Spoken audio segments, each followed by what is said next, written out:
Welcome back to Aisy's Little Shed Shop. Today I'm going to be making a new cat scratching post because my cat, as well as most other people's cats, well, mine's an arsehole.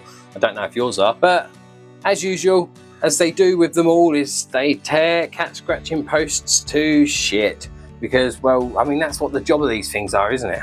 Now, what I was thinking was, obviously, you have to get the correct kind of rope. So Mrs. Shedshop's already been in line and bought some. This is 60 meters. I have no idea if that'll be enough. I bloody hope so. 6mm rope, sisal rope, because that's what you use because it's not dangerous for animals. I'm not entirely sure. I don't really care, to be honest.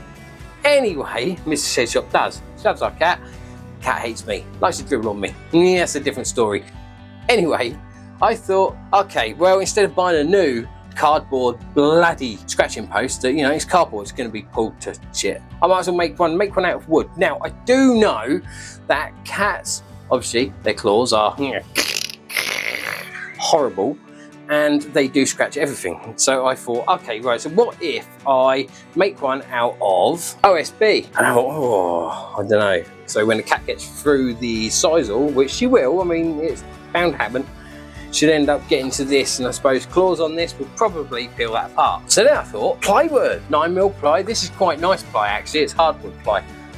And it's nice and smooth, and obviously if I make it even smoother by sanding it, that will work quite nicely. Oh, yes, that's not a bad idea, right? That's not a bad idea at all. Cut that up, 45 degrees, make a box, make a top, and I'm gonna keep the base, because it's already got a plug in it. I think that's maybe an M8 or M10 bolt. But I do know that the bottom of this is impossible to get the sodding screw out of, so I'll have to resort to another way, maybe chopping off a bolt head, popping it in and fixing it in place, and then screwing it into the nut on the bottom. That way it's removable and replaceable, and it's wood, therefore it's a lot easier to reuse than the cardboard shit that they make them out of. And I thought, yes, plywood's a good idea. Why? It's cheap for one. It's not cheap. It's cheap for one, but then I started looking at it, I thought, okay, it's a great idea, but then again, this is layers, isn't it? It's plywood. It's just layers of wood. And then you end up with splinters on the edges almost every single time you saw it. So I thought, maybe that's not a good idea. So what if I was to say, sod it and use some pine? Now this is pine that I have, I say left over, I have a couple of lengths, 11 8-foot lengths. Yes, that is a couple of lengths, Mrs. S, thank you very much. Shit, what is this? C16 construction grade pine. That's not a bad idea. Why? This is untreated. So, if the cat gets hold of it, it's fine, it's pine, it's untreated, and that will be absolutely no problem. But then I thought, oh, that's a bit small. This is 2.5 inch by 1.5 inch, which is 38mm by 63mm. So I said to Mrs. S, what if I sandwich the two together? That will make quite a thick and nice scratching post. Just a bit of glue to hold them in place. And I want to make it taller than this scratching post. I want to make it maybe 24, so just 2 foot, maybe 2.5 foot, because the cat, I mean, Jesus Christ, you can almost reach the countertop as high as my table saw here, which is that's fairly high. And she's just a shitbag, and she's going to pull it over at some point anyway. And then again, if I go too high, she'll pull it over a lot easier.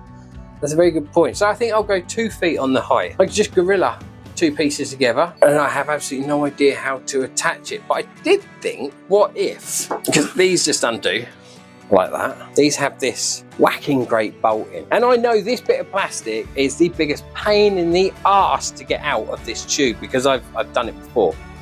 And it's ridiculously hard. It's stapled with the longest staples you've ever seen. I think reusing that is probably out of the question, but I'm going to reuse this. If I cover that like that, then I've got more room in the bottom here just to whack some screws through. Exactly, yeah, well, yeah, countersink them, but I'm gonna whack some screws through that, into that. That'll hold that quite nicely, and I don't even have to worry about that stupid great thing. And it's still removable, so I can then replace the sisal as and when I need to, right? I'm gonna measure 2 feet from this and chop it down on the miter saw.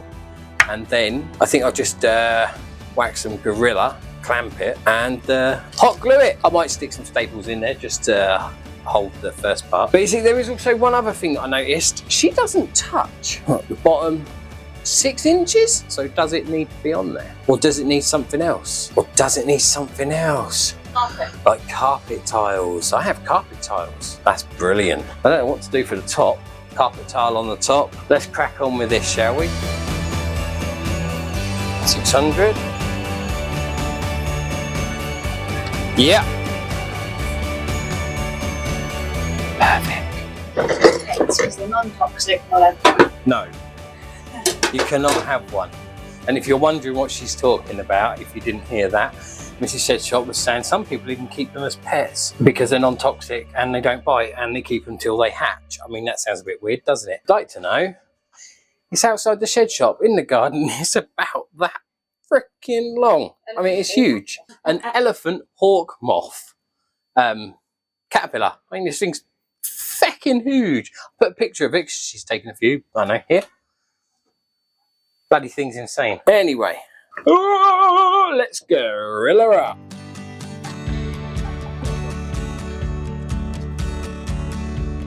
It's very warm today in the shed shop. It's about 28 degrees. This should glue up quite quick. Sometimes you really worry me. Then again, a lot of times I worry you. I'm thinking I'm going to try and save this for the cat. You know, she's a dickhead, but you know, she's my dickhead. And if I can't, I suppose we'll just stick one of her other shitty toys on it. It doesn't rattle. I'm thinking, what if I take the top off? I have no idea how it's on there.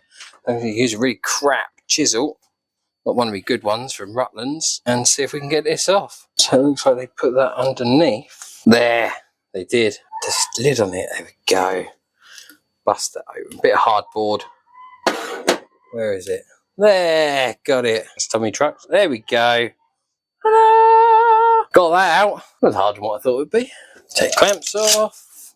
That's had long enough to glue up. Not fully dry yet, but it doesn't need to be because it's been wrapped in this. Now, the cat doesn't seem to use the bottom part of her scratching post, right? So I'm thinking, I got some carpet tiles. And Mrs. Shedshop got these old carpet samples. So what if I chop this in half? Let's have a guesstimate. It's not going to matter, is it? Nope. Ooh, will these cut through it? Oh, shit.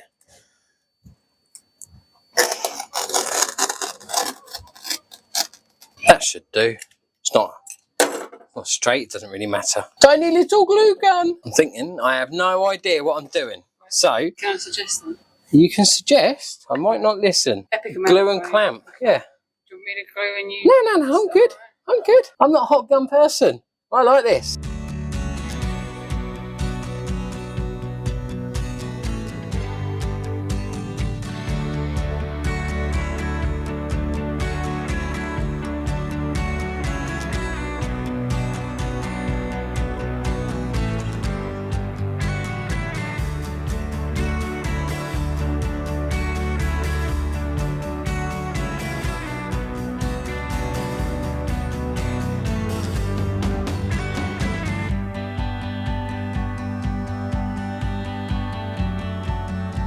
Okay, so we're just whacking some glue into the gap in the top and then wrapping whilst pulling tight the rope. Yeah, it's hot. I need something to smooth it out with, like a glue stick. Glue spreader, right, of its own making. Right.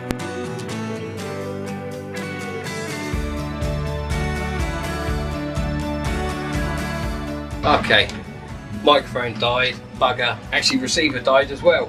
So we are back to the microphone on the camera. So this is going to probably sound a little bit different. It's, you know, hey ho, go round probably 3 levels, and I'm going to glue every single one because then that's tight. And if the cat gets down to there, then she's got a lot more to pull off than just pull off a bit.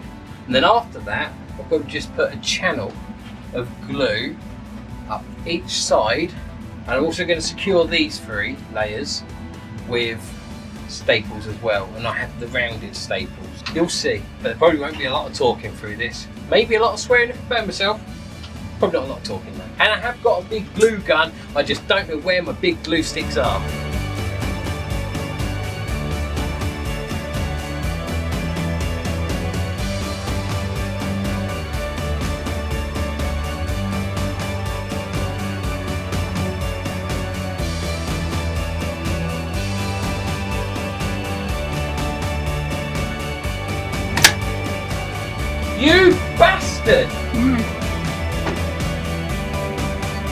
not meant to do that. Yes.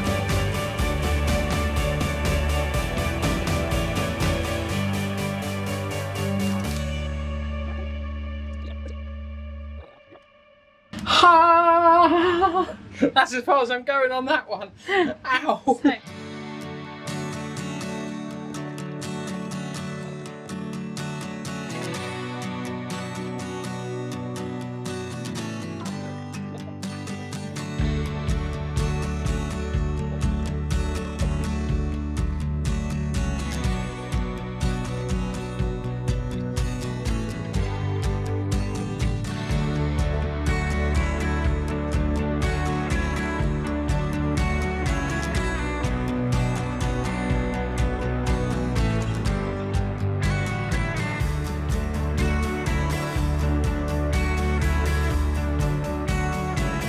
Burn, look at that, burn, burn. She burnt me. She literally dripped hot bloody glue straight onto my hat. Burnt. It was Did it on purpose. We got to this point.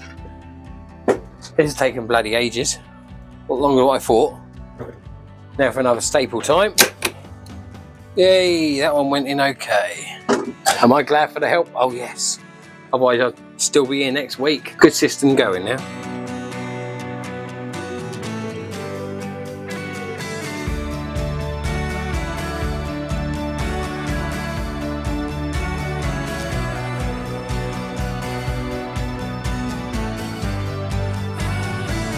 Such a temperamental piece of shit, that stapler.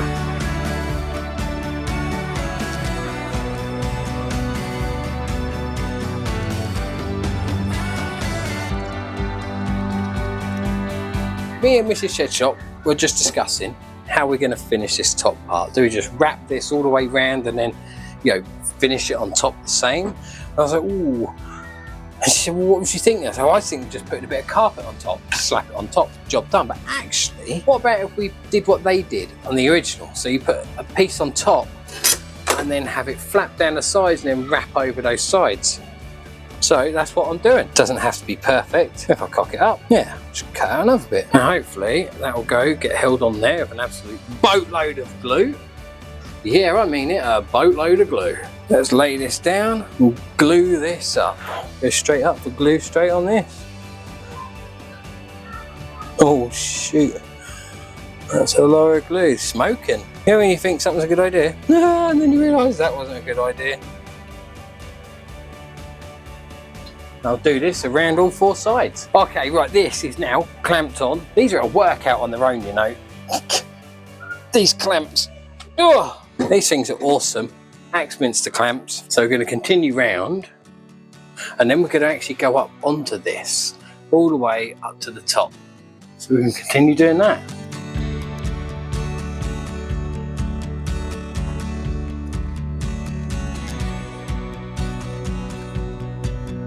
Oh man, that went perfect.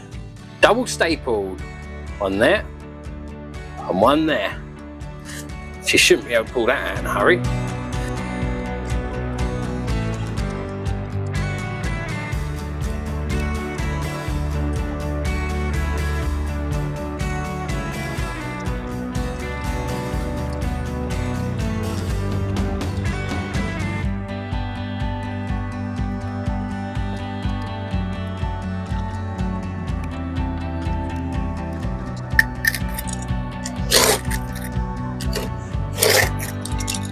Okay, these holes have now been drilled and countersunk.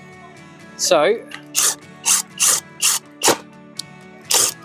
excellent. Now we're going to have to mark the underside of the extra scratching post so we can then drill pilot holes straight through. So I'm hoping they've come through enough to be able to sit it on top and just give it a bang. That feels about right. Right, with that one in, and get this lined up. Let's drill them other pilots.